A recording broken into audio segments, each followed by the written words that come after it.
انجیلی media میں ایک بار پھر سب کو خوش آمدید۔ آج ہم ایک نہایت ہی اہم، حساس، مشکل اور پیچیدہ موضوع پہ بات کریں گے، اور وہ ہے مسیحیت اور طلاق۔ عام طور پر یہ تصور کیا جاتا ہے کہ مسیحیت میں طلاق نہیں ہے، اور جو کہ کسی حد تک صحیح ہے، کیونکہ مسیحیت میں در حقیقت طلاق کی کوئی خاص گنجائش نہیں ہے۔ جیسے کہ ہم جانتے ہیں کہ صرف ایک سبب ہے، وجہ ہے، ریزن ہے، جس کے بنا پہ مسیحیت میں طلاق دی جا سکتی ہے یا طلاق مانگی جا سکتی ہے، تو اس پہ ہم بات کریں گے۔ اس کے علاوہ ہم دیکھیں گے کہ مسیحیت کے علاوہ یہودی مذہب میں، اولڈ ٹیسٹمنٹ میں یعنی عہد نامہ قدیم میں، شادی بیاہ اور طلاق کے حوالے سے کیا تعلیمات تھیں، اور یہودیوں نے تالمود میں یا اپنے جو بزرگوں کی روایات ہیں ان میں اس موضوع کو یا اس مدعے کو کیسے ڈسکس کیا ہے، اور اس کے لیے کیا قوانین اور اصول وضع کیے۔ ان تمام باتوں کا ہم جائزہ لیں گے، اور اس کے علاوہ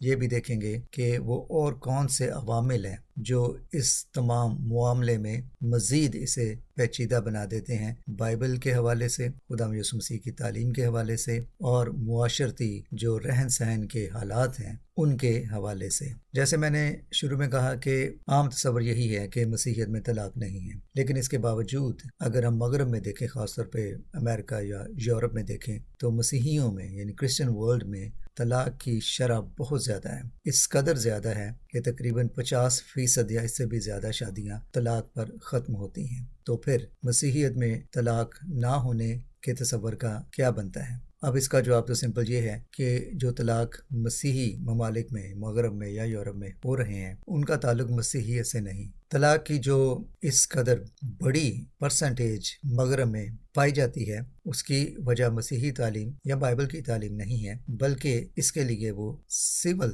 جسٹس یا سول میرج لاز کی بنیاد بنا کر طلاق لیتے ہیں، یعنی کہ اس کا مذہب کے ساتھ، مسیحیت کے ساتھ کوئی تعلق نہیں بنتا، یعنی وہ مذہب کے لحاظ سے نہیں بلکہ سول لا کا سہارا لیتے ہوئے طلاق لیتے ہیں۔ اس لیے اگر یہ کہا جائے کہ چونکہ مسیحی ممالک میں، مغرب میں، یورپ میں، امریکہ میں تو طلاقوں کی شرح اس قدر زیادہ ہے، تو اس کو ہم مسیحیت کے کھاتے میں نہیں ڈال سکتے، کیونکہ وہ اس کو مسیحی مذہب یا مسیحی مذہبی تعلیم کی بیس بنا کر طلاق نہیں لیتے یا مانگتے، بلکہ اس کو وہ سول لا کے راستے سے اپنے طلاق کے معاملات کو پورا کرتے ہیں۔ تو گویا کہ اس کا مسیحیت کے ساتھ کوئی تعلق نہیں ہے کہ مغرب میں، یورپ میں، امریکہ میں طلاق کی شرح اس قدر زیادہ بنتی ہے، کیونکہ مسیحیت میں اس کی آلموسٹ گنجائش نہ ہونے کے برابر ہے۔ دوسری طرف اگر ہم دیکھیں تو ایشیائی ممالک میں جہاں مسیحی بہت کم ہے، انڈیا اور پاکستان کو ہی لے لیں، وہاں مسیحی طلاق کی درخواست دے سکتے ہیں، اور وہ ہم جانتے ہیں کہ وہ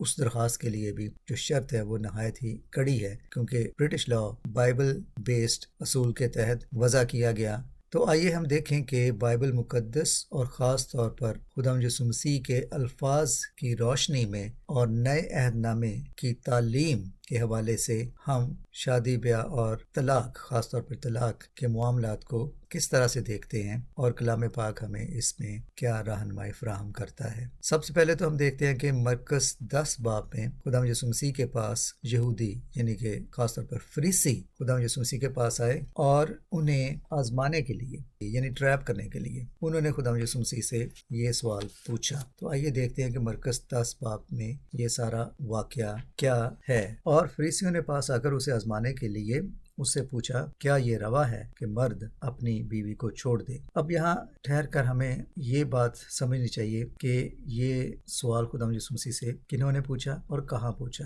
جیسے کہ ہم دیکھتے ہیں کہ یہ فریسیوں نے، جو خاص طور پہ عہد قدیم میں موسوی شریعت کے بڑے ماہر تھے اور بڑے کنزرویٹو تھے، اسٹرکٹ تھے شریعت کے معاملات میں، تو پہلی بات یہاں یہ لکھی ہوئی ہے کہ انہوں نے اسے آزمانے کے لیے یعنی کہ ٹریپ میں ڈالنے کے لیے۔ تو آزمانے سے مراد یہ ہے کہ اگر خدا یسوع مسیح سیاسی طور پر اس کا جواب دیتے کہ نہیں، یہ ٹھیک نہیں ہے کہ آدمی اپنی بیوی کو طلاق دے اور کسی اور سے شادی کر لے۔ سیاسی طور پر میں اس لیے کہہ رہا ہوں کیونکہ خدا یسوع مسیح سے جب یہ سوال پوچھا گیا تو وہ یہودیہ کے ایریا میں تھے جو یردن کے پار ہے، اور یہودیہ کی سرحدوں کے پاس تھے، اور یہ وہ علاقہ تھا جہاں اس وقت حکمران ہیرودیس بادشاہ تھا۔ یہودی جان بوجھ کر خدا یسوع مسیح کو اس ٹریپ میں مبتلا کرنے کی کوشش کر رہے تھے، اس لیے میں اسے سیاسی معاملہ کہہ رہا ہوں کہ وہ دیکھنا چاہتے تھے کہ اگر خدا یسوع مسیح نے یوحنا بپتسمہ دینے والے کی طرح، جیسے یوحنا بپتسمہ دینے والے نے ہیرودیس بادشاہ کے خلاف آواز اٹھائی کہ اس نے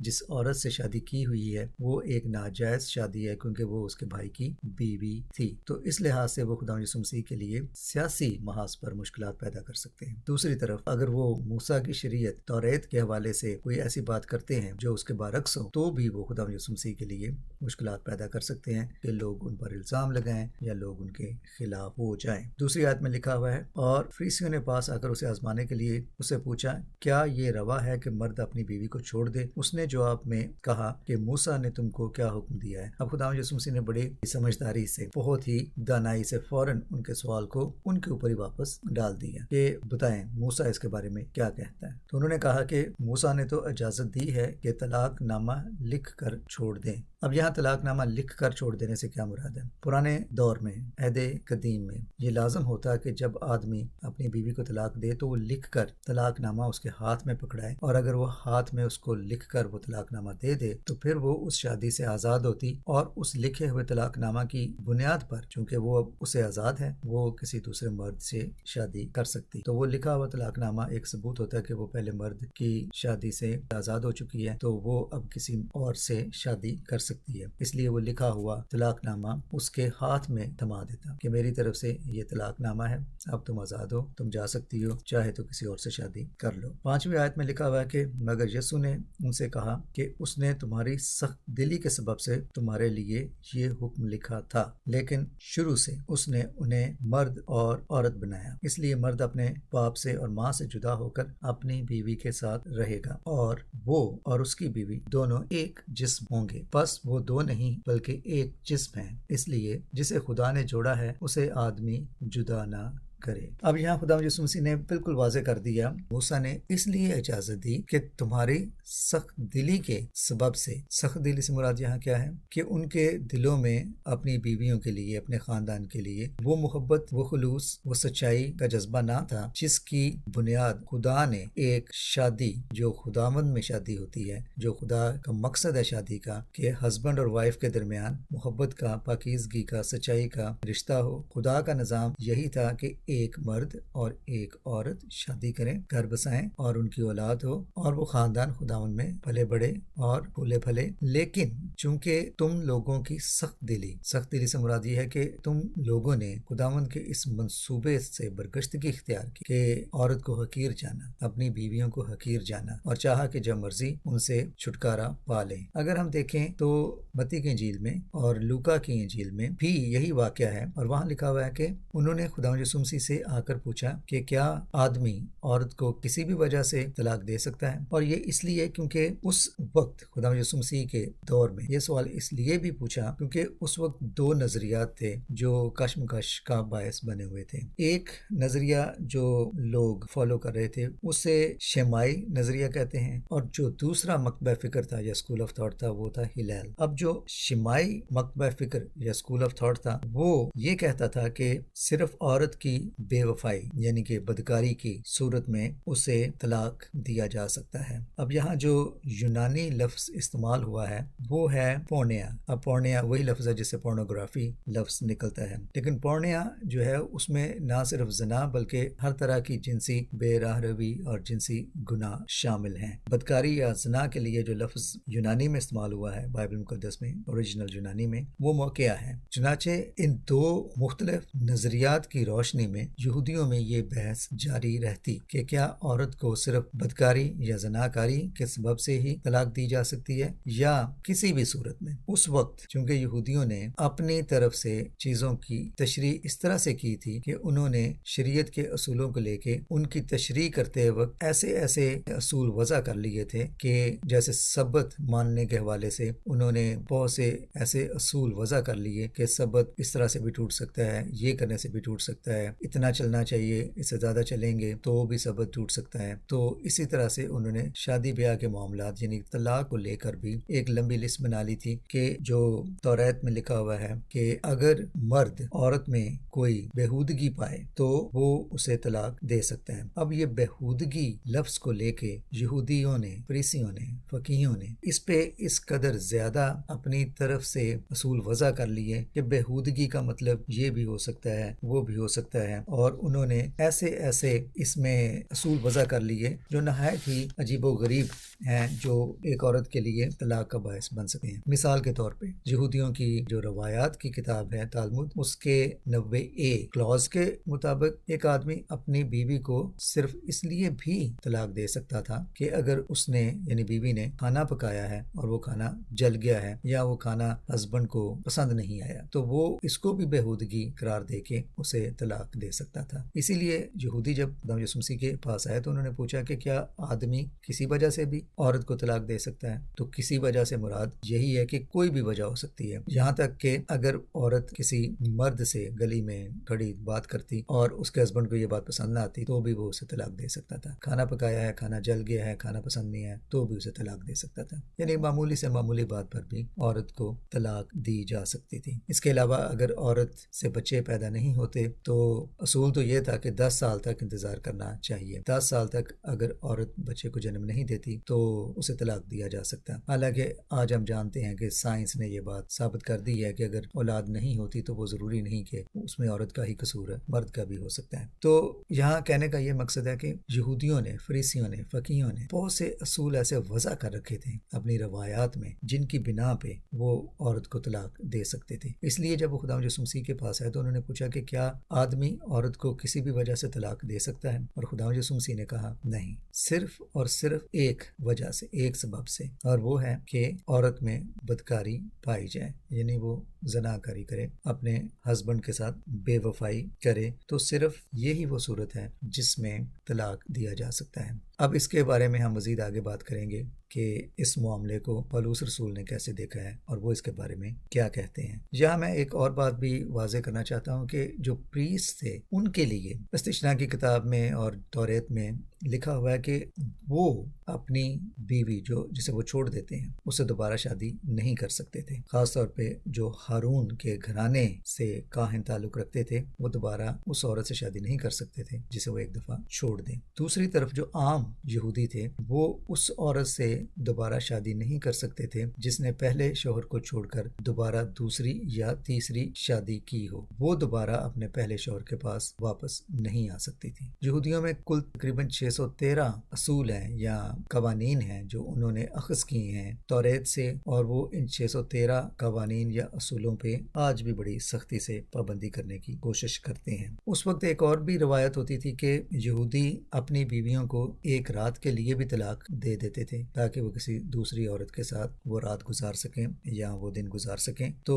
ایک رات کے لیے بھی وہ طلاق دے دیتے تھے۔ تو اس قدر زیادہ معاملات پیچیدہ اور خراب ہو چکے تھے، امورل ہو چکے تھے کہ اپنی بیویوں کو وہ اس قدر حقیر سمجھنا شروع ہو چکے تھے کہ کسی بھی سبب سے انہیں طلاق دے دیتے اور کسی بھی سبب سے انہیں گھر سے نکال سکتے تھے۔ صرف ان کو سرٹیفکیٹ، ایک طلاق نامہ لکھا ہوا اپنے ہاتھ سے، اور وہ تقریباً 12 لائنوں کا طلاق نامہ ہے جس میں لکھا ہوتا کہ میں اپنی بیوی کو اس جگہ پہ آج اس تاریخ پہ اپنی زندگی سے بے دخل کر رہا ہوں، طلاق دے رہا ہوں، اور وہ طلاق نامہ وہ اس کے ہاتھ میں پکڑا دیتا، تھما دیتا اور کہتا کہ وہ جا سکتی ہے، اور اس طلاق نامے کی بنا پہ وہ چاہے تو کسی اور سے بھی شادی کر سکتی تھی۔ اب یہ تو معاملہ ہوا کہ یہودیوں نے، فریسیوں نے خدا یسوع مسیح سے آ کے یہ سوال کیا اور خدا یسوع مسیح نے ان کے سوال کا یہ جواب دیا کہ چونکہ پوچھا یہ گیا ہے کیا کسی بھی سبب سے، اور وہ کسی سبب سے میں نے بتا دیا کہ وہ کسی بھی سبب سے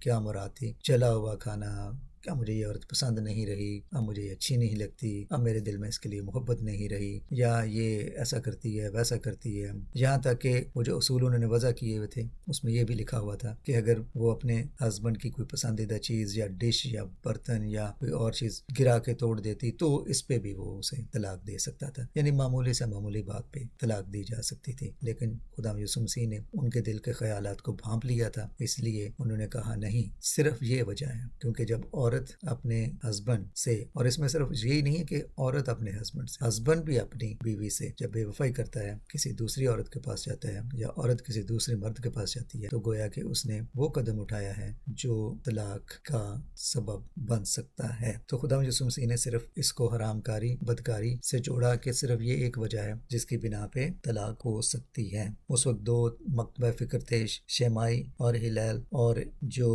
شیمائی مکتبہ فکر تھا وہ اس بات کے قائل تھے کہ صرف زناکاری یا بدکاری ہی وہ سبب ہے جس پہ عورت کو طلاق دی جا سکتی ہے، لیکن جو ہلیل مکتبہ فکر تھا وہ یہ کہتے تھے کہ کسی بھی صورت میں کوئی بھی معمولی وجہ بن سکتی تھی جس کی بنا پہ عورت کو طلاق دی جا سکتی تھی، کیونکہ آدمی کہہ سکتا تھا، مرد کہہ سکتا تھا کہ میرے نزدیک یہ بےہودگی ہے، شرمندگی ہے، اس نے ایسا کیا تو میں اسے طلاق دے رہا ہوں۔ خدا یسوع مسیح نے اس بات کی سختی سے ممانعت کی اور کہا نہیں، کسی بھی وجہ سے نہیں، صرف ایک وجہ سے، اور یہ صرف ایک وجہ کو بھی ہم دیکھیں گے آگے مزید کس طرح سے سمجھا جا سکتا ہے اور پولس رسول اس کے بارے میں کیا کہتے ہیں۔ یہاں یہ بات بھی واضح کرنا ضروری ہے کہ مسیحیت کے مطابق جب مرد اور عورت کے درمیان شادی ہو جاتی ہے تو جیسے کہ شادی کے وقت، نکاح کے وقت یہ عہد و پیمان کیے جاتے ہیں کہ ٹل ڈیتھ ڈو اس پارٹ، کہ جب تک موت ہمیں جدا نہیں کرتی ہم ایک دوسرے کے ساتھ رہیں گے، ایک دوسرے کے ساتھ وفادار رہیں گے، یعنی کہ جب تک ایک کو موت نہیں آ جاتی تو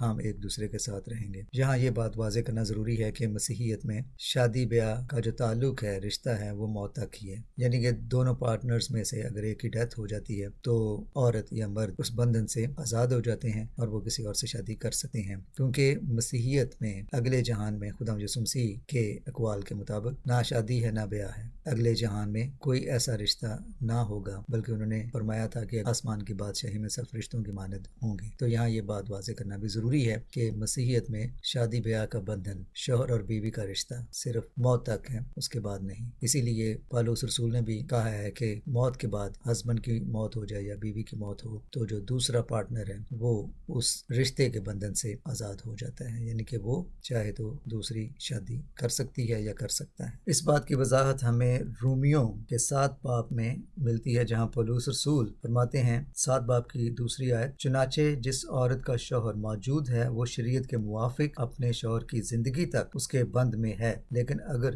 شوہر مر گیا تو وہ شوہر کی شریعت سے چھوٹ گئی، بس اگر شوہر کے جیتے جی دوسرے مرد کی ہو جائے تو زانیہ کہلائے گی، لیکن اگر شوہر مر جائے تو وہ اس شریعت سے آزاد ہے، یہاں تک کہ اگر دوسرے مرد کی ہو بھی جائے تو زانیہ نہ ٹھہرے گی۔ تو یہاں ہم دیکھتے ہیں کہ پولس رسول واضح طور پہ کہتے ہیں کہ شادی کا بندھن اس وقت تک ہے جب تک شوہر زندہ ہے یا بیوی زندہ ہے، دونوں میں سے جو بھی دنیا سے رخصت ہو جائے وہ دوسرے کو اس بندھن سے آزاد کر دیتا ہے۔ موجودہ دور میں بھی جیسے میں نے پہلے عرض کی کہ اگر طلاق ہو جائے تو کیا بیوی دوبارہ شادی کر سکتی ہے یا دوبارہ اپنے پہلے شوہر کے پاس جا سکتی ہے یا نہیں۔ آج کل جو بڑے مشہور بائبل اسکالرز ہیں اور مبلغ ہیں، ان میں R.C. Sproul بہت مشہور بائبل اسکالر ہیں، وہ اس بات کے قائل ہیں کہ جیسے خدا یسوع مسیح نے حکم دیا ہے اور پولس رسول بھی اس کی وضاحت کرتے ہیں کہ اگر عورت بدکاری یا مرد بدکاری میں مبتلا ہو تو پھر وہ طلاق ہو جاتا ہے اور اس کے بعد دوبارہ وہ شوہر اور بیوی شادی نہیں کر سکتی۔ لہٰذا R.C. Sproul کے مطابق ایسی صورت میں طلاق ہو جانے کے بعد وہ عورت اپنے پہلے شوہر کے پاس واپس نہیں آ سکتی، اور جیسے کہ ہم جانتے ہیں کہ خدا یسوع مسیح نے بھی فرمایا ہے کہ اگر کوئی چھوڑی ہوئی اس عورت سے شادی کرتا ہے تو وہ زنا کرتا ہے، لیکن آگے پولس رسول نے اس بات کی وضاحت تھوڑے فرق انداز سے کی ہے۔ اب خدا یسوع مسیح نے جب یہ کہا کہ اس چھوڑی ہوئی عورت کے ساتھ جو شادی کرتا ہے وہ زنا کرتا ہے، اور اگر آدمی کسی اور سے شادی کرتا ہے تو وہ اپنی پہلی بیوی جسے وہ چھوڑتا ہے اس کے خلاف زنا کرتا ہے، گویا کہ وہ اس کا گنہگار ٹھہرتا ہے۔ تو آئیے ہم دیکھیں اس تمام صورتحال کو پولس رسول نے کیسے بیان کیا ہے، اور خاص طور پہ ہم دیکھتے ہیں کہ پہلا کرنتھیوں میں پولس رسول نے 7ویں باب میں شادی بیاہ کے حوالے سے کچھ باتوں کی وضاحت اس طرح سے کی ہے۔ خاص طور پہ اگر آپ اس سارے موضوع کو پولس رسول کی تعلیمات کے حوالے سے دیکھنا چاہتے ہیں تو پہلا کرنتھیوں 7 باب اس کی بڑی وضاحت کرتا ہے۔ میں پہلا کرنتھیوں 7 باب کی 10ویں آیت آپ کے سامنے پڑھنا چاہتا ہوں۔ لکھا ہوا ہے، مگر جن کا بیاہ ہو گیا ہے ان کو میں نہیں بلکہ خداوند حکم دیتا ہے کہ بیوی اپنے شوہر سے جدا نہ ہو، اور اگر جدا ہو تو یا بے نکاح رہے یا اپنے شوہر سے پھر ملا کر لے، نہ شوہر بیوی کو چھوڑے۔ اب یہاں پولس رسول فرماتے ہیں کہ اگر طلاق ہو بھی جائے تو بہتر ہے کہ بیوی بے نکاح رہے، یعنی جلد بازی میں کسی اور سے شادی نہ کر لے، تاکہ وہ ونڈو یا وہ گنجائش رہے کہ وہ اپنے شوہر کے پاس واپس جا سکے، کیونکہ یہاں لکھا ہوا ہے کہ اگر وہ جدا ہو تو بے نکاح رہے یا اپنے شوہر سے پھر ملاپ کر لے۔ اب جیسے میں نے کہا کہ آر سی اسپراول کہتے ہیں کہ نہیں، جیسے ایک دفعہ اگر بدکاری کے معاملے میں شوہر اسے طلاق دے دیتا ہے پھر اس کے پاس واپس آنے کی گنجائش نہیں ہے۔ جیسے میں نے پہلے کہا کہ پرانے عہد نامے میں یہ پریس کے لیے حکم تھا کہ وہ اگر بیوی کو چھوڑ دیں تو وہ دوبارہ اسے شادی نہیں کر سکتے، اور عام آدمی کے لیے پرانے عہد نامہ میں یہ حکم تھا کہ اگر بیوی کو طلاق ہو جائے اور وہ کسی اور سے شادی کر لے، یعنی کہ دوسری شادی کر لے، اور پھر تیسری شادی بھی کر لے، یعنی کہ 2 شادیاں کرے، اپنی پہلی شادی کے بعد 2 شادیاں کرے، تو پھر وہ اپنے پہلے شوہر کے ساتھ شادی نہیں کر سکتی تھی۔ پریسٹ کے لیے صرف ایک شادی تک ہی یہ گنجائش تھی کہ اگر پریسٹ نے اپنی بیوی کو طلاق دی ہے تو دوبارہ اسے شادی نہیں کر سکتا۔ عام آدمیوں کے لیے یہ تھا کہ اگر وہ اپنی بیوی کو طلاق دے دیتے ہیں لیکن ان کی بیوی کسی اور سے شادی کر لیتی ہے، لیکن کسی سبب سے پھر دوبارہ وہ اپنے پہلے شوہر کے پاس آنا چاہتی ہے تو وہ اسے شادی کر سکتی تھی، لیکن اگر وہ پہلے شوہر سے علیحدہ ہونے کے بعد 2 شادیاں کرتی ہے تو وہ پہلے شوہر کے پاس دوبارہ نہیں آ سکتی۔ یہاں یہ بات بھی واضح کرنا ضروری ہے کہ پالوس رسول یہاں یہ کیوں کہہ رہے ہیں، کیونکہ قدیم عہد یعنی کہ جو پرانا عہد نامہ ہے، جو شریعت تھی، چونکہ اس سے آزادی حاصل ہوگی، پالوس رسول کے مطابق شریعت کا بوجھ ٹل گیا، نئی شریعت کا نیا عہد نامہ آ گیا، تو اس صورت میں پالوس رسول فرماتے ہیں کہ عورت اپنے شوہر سے جدا ہونے کے بعد بہتر ہے بے نکاح رہے، تاکہ وہ گنجائش رہے کہ وہ اپنے شوہر کے پاس، یعنی پہلے شوہر کے پاس دوبارہ واپس جا سکیں۔ یہ بات آپ دیکھ سکتے ہیں پہلا کرنتھیوں 7 باب کی 10ویں اور 11ویں آیت میں۔ اسی باب کی 39ویں آیت میں ہم دوبارہ دیکھتے ہیں کہ پولس رسول یہاں بھی فرماتے ہیں کہ عورت اور مرد وفادار رہنے کے پابند ہیں جب تک وہ زندہ ہیں، یعنی کہ موت تک۔ اسی لیے کہا جاتا ہے کہ ٹل ڈیتھ ڈو اس پارٹ، جب تک موت ہمیں نہیں آتی ہم ایک دوسرے کے ساتھ وفادار رہیں۔ اور پھر وہی بات آ جاتی ہے جو خدا یسوع مسیح نے کہی کہ اگلے جہاں میں شادی بیاہ نام کی کوئی چیز نہیں ہے۔ اب جیسے میں نے کہا کہ آر سی اسپراؤل مقبہ فکر والے لوگ موجودہ جو بائبل کے اسکالر ہیں، ان کا نظریہ یہ ہے کہ جیسے خدا یسوع مسیح نے فرمایا ہے کہ اگر آدمی عورت کو طلاق دے تو پھر وہ نہ صرف اس سے دوبارہ شادی نہیں کر سکتا بلکہ وہ عورت بدکار گنی جائے یا وہ مرد بدکار گنا جائے، لہٰذا ان کے پاس واپسی کی کوئی گنجائش نہیں رہتی۔ اس کے برعکس جان پائپر جو کہ بڑے مشہور بائبل اسکالر ہیں، وہ اس نظریے کے قائل ہیں یا وہ اس مقبہ فکر سے تعلق رکھتے ہیں جو یہ کہتا ہے کہ نئی شریعت میں جو خدا یسوع مسیح کی شریعت جو کہ محبت کی شریعت ہے، اس کے مطابق اس بات کی گنجائش ہے کہ آدمی اپنی عورت، اپنی بیوی جس پہ بدکاری یا زناکاری کا الزام ہو، وہ اسے دوبارہ اپنا سکتا ہے، اسے شادی کر سکتا ہے۔ وہ خاص طور پہ اس کی بنیاد بچوں کے حوالے سے بیان کرتے ہیں کہ خاندان کے لیے، بچوں کے لیے اگر واپسی کا راستہ چھوڑا جائے تو یہ بہتر ہے، کیونکہ جیسے کہا جاتا ہے کہ طلاق میں سب سے زیادہ نقصان نہ تو ہسبینڈ کا ہوتا ہے نہ وائف کا، بلکہ بچوں کا ہوتا ہے، ہارنے والے بچے ہوتے ہیں۔ طلاق کا مقدمہ نہ شوہر جیتا ہے نہ بیوی، صرف بچے ہی ہارتے ہیں۔ تو اس نظریے کو دیکھا جائے تو جان پائپر یہ کہتے ہیں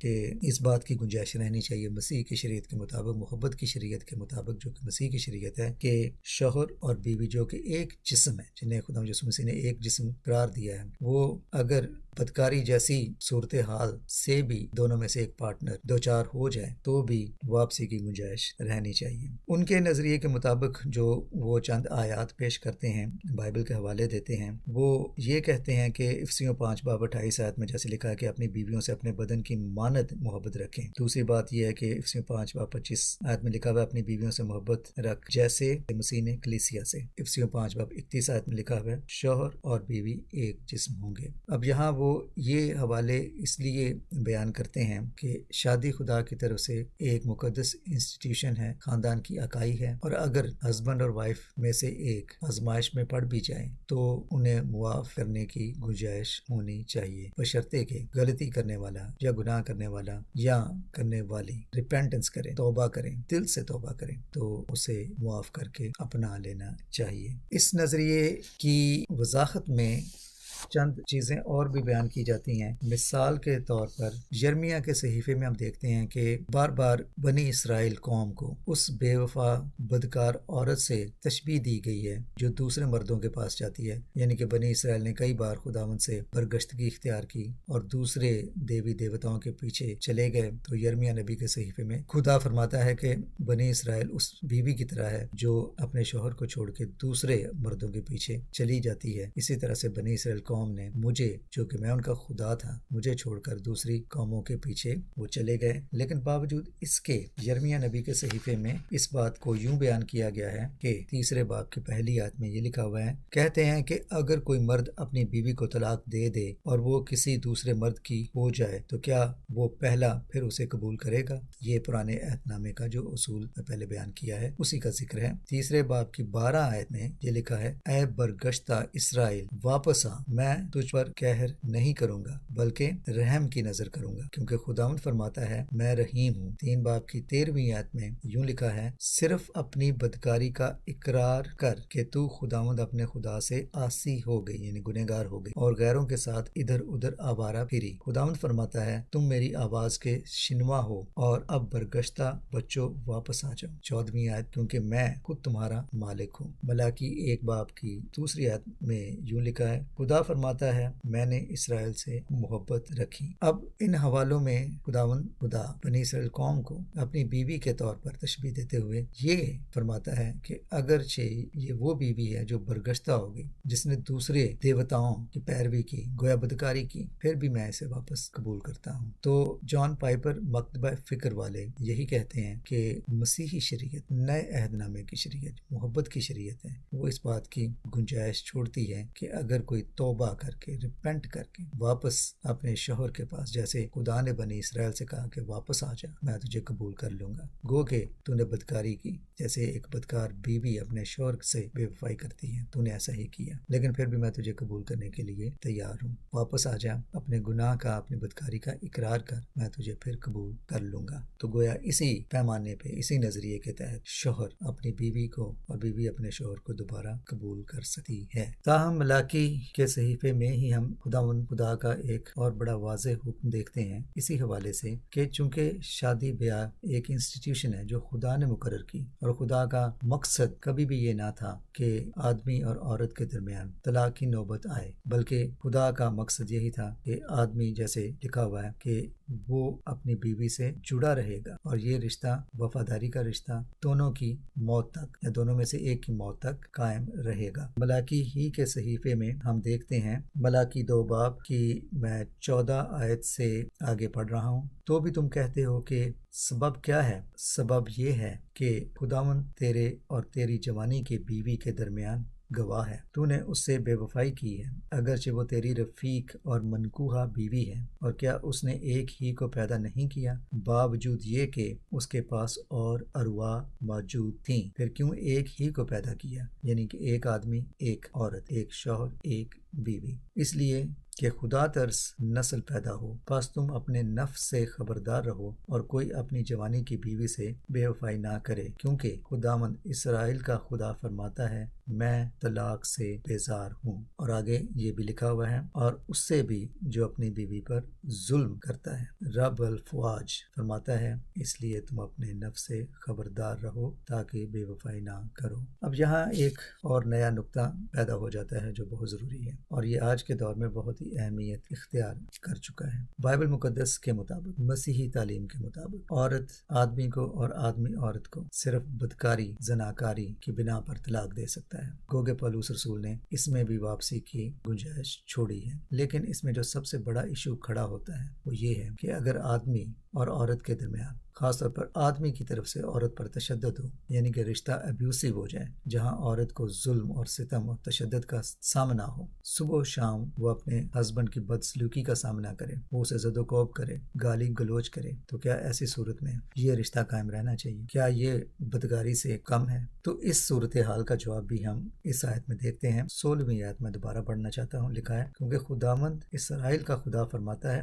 میں طلاق سے بیزار ہوں اور اس سے بھی جو اپنی بیوی پر ظلم کرتا ہے۔ تو یہاں بیوی پر ظلم کرنے کے حوالے سے بھی کوئی خدا کے نزدیک یہ پسندیدہ بات نہیں ہے۔ یہ بھی ایک نہایت ہی افسوسناک، تکلیف دہ اور مکروہ بات ہے کہ شوہر اپنی بیوی پہ ظلم کرے اور وہ مجبور ہو اس ابیوسو رشتے میں رہنے کے لیے کہ چونکہ طلاق کی اجازت نہیں ہے، اس ظالم شوہر کے ساتھ رہنے پہ مجبور ہوں کیونکہ مسیحی شریعت مجھے اس کی اجازت نہیں دیتی کہ میں اسے طلاق لوں یا اسے علیحدگی اختیار کر لوں۔ اب یہاں بھی دو مکتبہ فکر ہیں۔ کچھ یہ کہتے ہیں کہ کچھ بھی ہو، عورت کو چاہیے کہ وہ اپنے شوہر کے ساتھ ہی رہے ایسے صورتحال میں بھی جہاں اس کا شوہر اس پہ تشدد کرتا ہے اور اس کی ضروریات کا خیال نہیں رکھتا، شرابی ہے، نکھٹو ہے، بیکار ہے اور اس پر بچوں کے سامنے اپنی بیوی پہ ظلم و تشدد کرتا ہے۔ تو کیا ایسے رشتے کو قائم رکھنا جائز ہے؟ کیا عورت، کیا بیوی ایسے مرد کے ساتھ صرف اس لیے زندگی گزارتی جائے کہ شریعت اس کی اجازت نہیں دیتی کہ وہ اسے الگ ہو جائے؟ اس کا جواب بھی یہاں ہے کہ جو اپنی بیوی پر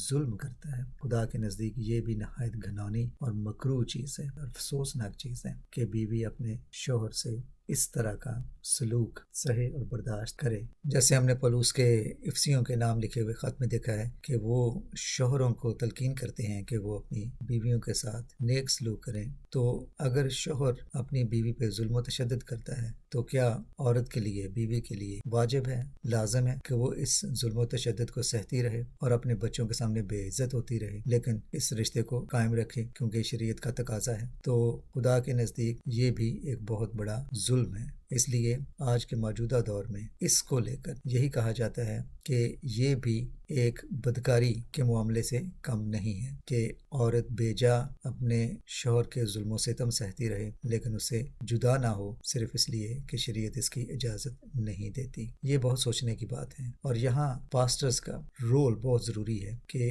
وہ انٹروین کریں اور ایسی صورتحال میں وہ کاؤنسلنگ کریں، نہ صرف مذہبی لحاظ سے، شرعی لحاظ سے، بلکہ نفسیاتی پہلوؤں کو بھی سامنے رکھیں کہ کس طرح سے ہسبینڈ اور وائف کی کاؤنسلنگ کی جا سکتی ہے۔ لیکن اگر کوئی راستہ نہیں نکلتا تو پھر آج کے مذہبی اسکالر، بائبل کے اسکالر یہ سمجھتے ہیں کہ عورت کے لیے پھر ضروری نہیں رہ جاتا کہ وہ اس طرح کے شوہر کے ساتھ اپنی زندگی کنٹینیو رکھے، خاص طور پر نہ صرف اپنے لیے بلکہ اپنے بچوں کے حوالے سے بھی کہ ایسی صورتحال بچوں پہ کیا اثر انداز ہو رہی ہے۔ تو یہ سوال بڑے مشکل ہیں کیونکہ مسیحیت میں ڈیورس، دوسری شادی وغیرہ یہ تمام معاملات کوئی اتنے آسان بھی نہیں ہیں کہ جیسے کہہ سکیں کہ ون سائز فٹس آل۔ ہر کیس، ہر صورتحال مختلف ہے اور یہاں پاسبانوں پہ بہت بڑی ذمہ داری عائد ہوتی ہے کہ وہ ان معاملات کو بڑی سمجھداری سے ہینڈل کریں۔ اسی لیے امریکہ میں اور یورپ میں اور ویسٹ میں پاسٹر حضرات کے لیے، یعنی پاسبانوں کے لیے اب ضروری قرار دیا گیا ہے کہ وہ اس سے پہلے کہ آرڈین ہوں ان کو سی پی ای کا کم از کم ایک یونٹ، یعنی کہ یہ چیپلنسی کا وہ کورس ہے جس میں پاسبانوں کو اپنی کلیسیا کے نفسیاتی معاملات کو بھی نہ صرف مذہبی اور روحانی طور پہ بلکہ نفسیاتی طور پر بھی سمجھنے کی ٹریننگ دی جاتی ہے۔ اس لیے جہاں بائبل مقدس میں بہت سی چیزیں شرعی اعتبار سے بیان کی گئی ہیں ان کو فی زمانہ دوسرے طور پہ بھی دیکھنا ضروری ہے کہ کیا خداوند یسوع مسیح کی تعلیم کا مقصد صرف شرعی اعتبار سے سمجھنا ضروری ہے یا پھر اس کو معاشرتی انداز سے بھی دیکھنا ضروری ہے کہ اس سے پہلے ہم کسی پہ الزام دیں شادی بیاہ کے حوالے سے، طلاق کے حوالے سے، عورت ہو یا مرد ہو، اور خاص طور پہ عورت کے معاملے میں کہ اس کا طلاق ہو گیا ہے یا اس نے دوسری شادی کی ہے یا اس نے تیسری شادی کی ہے یا اس پہ یہ الزام ہے یا اس پہ وہ الزام ہے۔ یہ ضروری ہے کہ اس کیس کو اچھی طرح سمجھا جائے، ہمدردی سے سمجھا جائے کہ اصل معاملات، محرکات کیا ہیں، کیونکہ مسیحی شریعت محبت کی شریعت ہے، معافی کی شریعت ہے، برداشت کی شریعت ہے، اور جیسے پولس رسول نے فرمایا ہے واپسی کا راستہ ہے۔ اور آئیے ہم کسی پہ بھی الزام دھرنے سے پہلے سمجھ لیں کہ مسیحی شریعت کی روح رواں کیا ہے، جو مسیح نے تعلیم دی ہے، اس کا مقصد کیا ہے۔ یاد رکھیں کہ خداوند یسوع مسیح نے یوحنا 4 باب میں بیان کیے گئے واقعے میں سامری عورت جو انہیں ایک کنویں پر ملتی ہے، اس کے ساتھ جو مکالمہ ہوا اس میں کیا کہا تھا کہ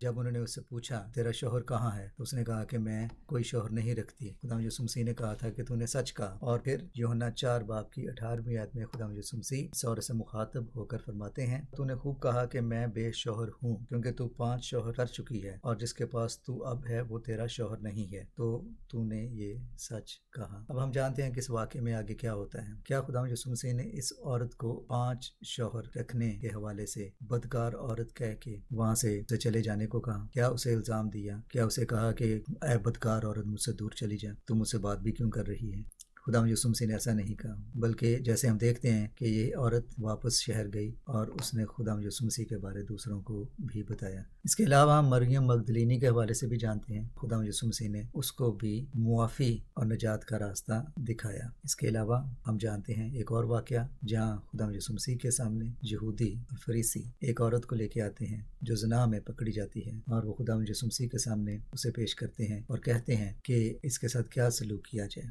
کیا اسے موسیٰ کی شریعت کے مطابق سنسار کرنا واجب نہیں بنتا؟ تو ہم جانتے ہیں کہ خدا یسوع نے کیا کیا تھا، سب کے نام زمین پہ لکھے اور اس کے بعد ان کے ناموں کے ساتھ ان کے اعمال بھی لکھ دیے، اور اس کے بعد جب الزام لگانے والے سب وہاں سے چلے گئے تو انہوں نے اس عورت سے کیا کہا کہ تیرے الزام لگانے والے کہاں گئے، اور یہ کہا کہ بیٹی جا، اب سے گناہ نہ کرنا۔ تو یہ ہے خدا یسوع کی شریعت۔ کسی پہ الزام لگانے سے پہلے سوچ لیں کہ خدا یسوع کی شریعت کیا ہے، محبت کی شریعت، معافی کی شریعت۔ یہ وہ نیا عہد نامہ ہے جس نے پرانی شریعت کے بوجھ کو، جسے سہنا، برداشت کرنا، اٹھانا آسان نہ تھا، خدا یسوع نے اسے محبت اور معافی کی شریعت سے بدل دیا۔ یہودیوں کی شریعت دو ٹوک تھی اور انہوں نے اس شریعت کو اپنے فائدے کے لیے اس میں ایسے ایسے اصول وضع کر رکھے تھے جس میں مرد کو فائدہ تھا، مرد کو فوقیت تھی، اور عورت اپنے بہت سے بنیادی حقوق سے محروم تھی۔ مسیح کی شریعت محبت کی شریعت ہے، معافی کی شریعت ہے۔ آئیے ہم اس بات کو نہ بھولیں اور اس سے پہلے کسی پہ الزام دیں، ان ساری باتوں کو سمجھ لیں۔ اگر آپ کو اس موضوع سے کچھ اختلاف ہو تو بڑے مہذب انداز سے اس کا جواب دے سکتے ہیں، فیڈ بیک دے سکتے ہیں۔ خدا آپ کو بڑی برکت دے۔